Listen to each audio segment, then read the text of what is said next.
Salve galera do canal, tudo beleza? No vídeo de hoje eu quero passar para vocês um pouco de como foi a minha trajetória nessa rotina de concurseiro que me gerou aí 4 aprovações em concurso público, o qual hoje eu faço parte do Corpo de Bombeiros e esse ano eu completo 10 anos de corporação, pessoal. Galera, eu quero compartilhar um pouco do que foi essa rotina, pouco das estratégias que eu usei, o que pode ajudar vocês também a obterem o melhor resultado. Fechou? Vocês sempre me perguntam muito sobre isso, eu quase não faço vídeo nesse sentido, mas devido à quantidade de mensagens, então hoje eu decidi pegar o apanhado das melhores técnicas que eu usei, mais outras atuais que eu tenho estudado, né, no que tange a aprendizagem, e vou trazer neste conteúdo, no vídeo de hoje, beleza? Mas antes da gente conferir esse conteúdo, não se esqueça, já deixa o seu like, já se inscreve no canal se você não é inscrito e já ativa o sino para você não perder as novidades aqui do canal, fechou? Sem mais delongas, vamos embora conferir esse conteúdo então? Vamos embora! Bom pessoal, vamos lá. Primeira coisa, eu preciso falar para vocês que, como qualquer um dos concurseiros, todo mundo saiu do absoluto zero. Todo mundo, de alguma forma, algum dia, teve o primeiro contato com aquele conteúdo e nem sempre teve a melhor resposta, o melhor desempenho. Ou seja, na escola nem todo mundo foi o melhor aluno ou de cara teve a melhor performance possível. E aí, a partir daqueles anos escolares, né, principalmente o nível médio, que são os 3 anos aí que antecedem a vida adulta, a preparação para a vida profissional, para a escolha de qual prova fazer ou de qual carreira seguir. Então, os meus 3 anos, os últimos 3 anos ali de nível médio foram 3 anos de pura gastação, brincadeira, amizades. Então, eu não me dediquei em nenhum momento daquele.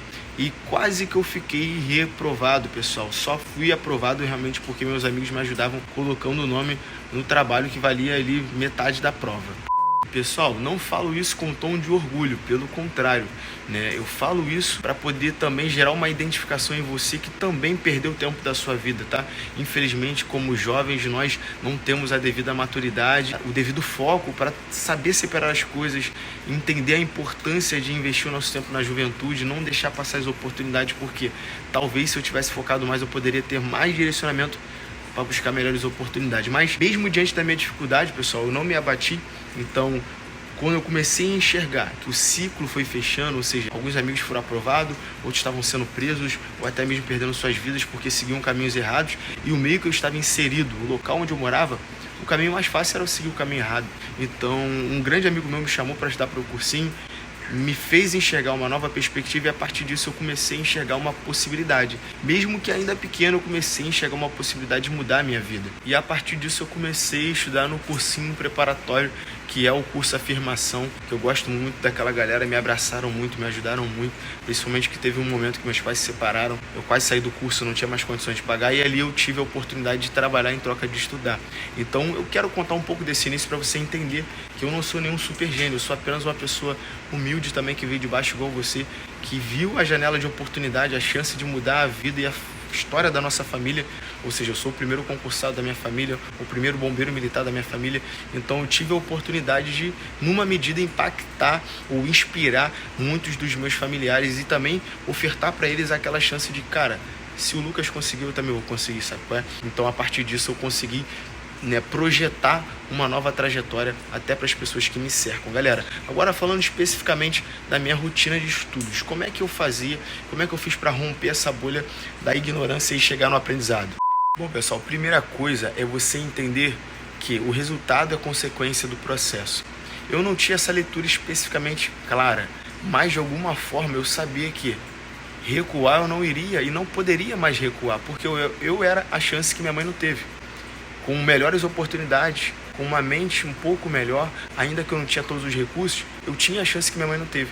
Então eu falei, cara, não está fácil. Meu primeiro dia no cursinho eu não sabia nada, então eu tive muita dificuldade inicialmente. Foi um processo até eu me adaptar, até eu aprender a aprender, porque na escola a gente aprende a decorar, a gente não aprende a aprender a matéria, a assimilar o conteúdo, a gente aprende a decorar e passar na prova, porque se a gente não passar na prova a gente é reprovado. Então a gente acaba não aprendendo de fato o conteúdo. Então, primeira coisa, eu comecei a aprender a aprender. E aí, pessoal, eu quero recomendar um livro para vocês, que é tanto o Ultra Aprendizado e o Fixo Conhecimento. Esses são 2 livros que vão falar de forma clara e específica para você que deseja aprender mais e melhor. À época eu não tive esse ensinamento, mas hoje eu vejo que poderiam fazer grande diferença para mim. Eu tive a ajuda de muitos amigos, então estar com pessoas que estão um nível um pouco acima de você vai te ajudar. Estar num ambiente desconfortável, ou seja, você é o menor daquele ciclo de amigos. Isso vai te levar a pensar que você também pode evoluir. Então, o meu ciclo de amigos, onde eu participava a partir daquele cursinho, ou seja, também não fuja das experiências novas, não fuja da mudança, porque por eu mudar, por eu, numa medida, abandonar alguns amigos e agora estar em outro ciclo, isso me ajudou a evoluir, porque ali eu estava vendo que eu pensava que eu era alguma coisa que na verdade eu não era nada. E se eu continuasse seguindo o caminho que eu segui outrora, eu não ia chegar a lugar algum. Então eu ia nas rodas de estudo, ficava ali quebrando cabeça, os meus amigos me ensinando, e esse foi o meu primeiro contato praticamente com a evolução, com o crescimento. Bom, agora vai mais uma dica para vocês. O que eu fazia, já que eu tinha muita dificuldade na aula? Se eu ficasse na aula só pensando que eu não conseguia assimilar aquele conteúdo, seria cada dia um dia de frustração e de perda de tempo. Então o que eu passei a fazer? Anotar os conteúdos que eu tinha dificuldade. Então se era uma aula de português, de orações, de gramática, e eu tinha dificuldade, ao invés de ficar pensando, caraca, eu não entendi, eu sou incapaz, eu sou isso. Não, eu começava a anotar esses conteúdos que eu não dominava, que eu não sabia ou que eu me perdia na explicação, e a partir disso, ou eu tirava alguma dúvida no final da aula com o professor, quando havia oportunidade, mas na maioria das vezes eu levava para casa esse conteúdo para poder pesquisar informações sobre e a partir disso entender os fundamentos daquele conteúdo. Porque principalmente quando a gente vem de uma escola de nível baixo, a gente não tem a devida base. O conteúdo é passado às pressas, então em casa, com mais qualidade de tempo, ali você consegue estudar a base da matéria, isso vai te ajudar a aprender melhor essa matéria. Outra coisa que eu fazia, pessoal, eu fazia provas que tinham a ver com a prova que eu ia fazer, ou seja, eu fazia questões de nível médio com conteúdos especificamente que eu estava estudando. Seria uma forma de eu, além de testar o meu nível e também, né, testar o meu nível de conhecimento, seria uma forma de fixar melhor aquele conhecimento que eu estava tendo, aquele contato. Então, além de estar na aula, separar os conteúdos que eu tinha dificuldade, eu fazia questões relacionadas àquele conteúdo. Sempre após eu fazer todo o meu trabalho de leitura, de anotações, porque você ouvir, ver e anotar vai melhorar a sua percepção, assimilação desse conteúdo. Então, depois disso, eu ainda fazia questões relacionadas àquele conteúdo daquele dia. Outra coisa que eu fazia é a separação de conteúdos. Cada pessoa tem de a render melhor com um formato de forma de estudo, tá? Mas eu gostava de estudar 2 matérias no máximo por dia. Então, galera, eu não fazia 3, 4 matérias num dia. Para mim não funcionava. Então, no máximo 2 matérias por dia. E de preferência, uma matéria que eu gosto, ou seja, que eu sei que eu vou ter prazer estudando, e outra matéria um pouco mais difícil. Porque se eu colocar 2 matérias difíceis no mesmo dia, vai ser um fardo muito grande sentar para estudar, e visto que o nosso cérebro ele é primitivo, já tem dificuldade de se envolver com coisas que geram esforço, que ele quer poupar energia.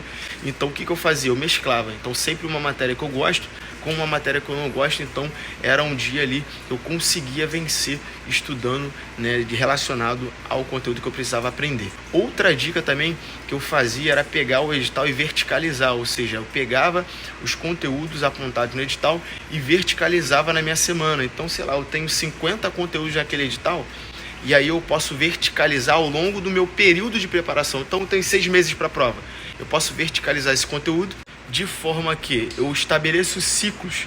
Então tem 1 ano para minha prova, esse conteúdo eu consigo estudar em 4 meses, então a cada 4 meses eu vou ciclar esse conteúdo. E outra coisa que eu vou fazer um pouco mais para frente, quando eu tiver mais de maldade de prova, é nichar melhor esse conteúdo com as provas anteriores, que esse vai ser o meu filtro. Todo o conteúdo programático é coisa pra caramba, mas a partir das provas anteriores eu consigo estabelecer filtros. Ou seja, o que a FGV costuma cobrar? Como a FGV costuma elaborar suas questões?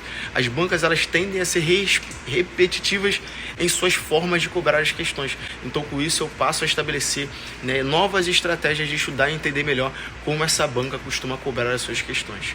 Outra coisa que eu passei a fazer, já que na escola a gente estudava com barulho, com gente gritando, distraído, desenhando, então a gente sempre acostumou a estudar de forma passiva, ou seja, a gente não estava 100% ali. Então, quando eu ia estudar, eu ia para um local isolado, separado, às vezes para casa de amigos, para eu estar totalmente inteiro no conteúdo.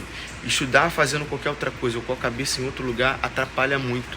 Por quê? Porque você está trabalhando com a sua memória de curto prazo, e é uma memória que vai se apagar em instantes. e você tem várias outras coisas nessa memória disputando a sua atenção. Então isso faz você perder os detalhes. Então, quer estudar com qualidade, às vezes não é nem 1 hora de estudo, às vezes 20 minutos de estudo com qualidade é melhor do que 1 hora de estudo com barulho, distraído, pensando em 1000 coisas. Então separe momentos específicos do seu dia para ter foco de verdade, para se integrar, se entregar naquele conteúdo, beleza? Por fim, pessoal, respeite as suas limitações. Na época que eu estudava, eu trabalhava de manhã. Bom que eu trabalhava no cursinho, eu passei a trabalhar na secretaria, então a sala era do lado, eu ouvia. Então eu trabalhava e ouvia. Era aquele estudo passivo, não era aquele estudo 100%, mas isso de alguma forma agregava valor. Concorda comigo? Então eu tinha essa vantagem. À tarde eu conseguia pegar ali a matéria e estudar de verdade. À noite eu trabalhava, chegava em casa à tarde, então eu só conseguia estudar melhor aos finais de semana. Aí geralmente eu fazia simulados. Pessoal, eu estou contando a minha história, eu não estou dando aqui a receita para você seguir fielmente, mas eu quero que você extraia desses aprendizados o melhor para você. Construa o seu próprio caminho. Faça os testes e veja de qual forma você tem a melhor absorção e o melhor desempenho, beleza? Galera, então é isso, espero ter ajudado vocês. Desculpa me alongar, eu tentei resumir ao máximo, deixar o vídeo o mais dinâmico possível. Espero de verdade que esse vídeo ajude alguém aqui. Se te ajudou, se você curtiu, manda nos comentários para eu saber, valeu? Galera, tamo junto, vamos pra cima, 1% melhor que o até o próximo vídeo. Ó, e não se esqueça, cara, aprovação requer dedicação e dedicação leva tempo. Então tenha paciência com você, porque cada pessoa tem o seu próprio tempo e tem o seu próprio processo. Valeu? Forte abraço e até o próximo vídeo.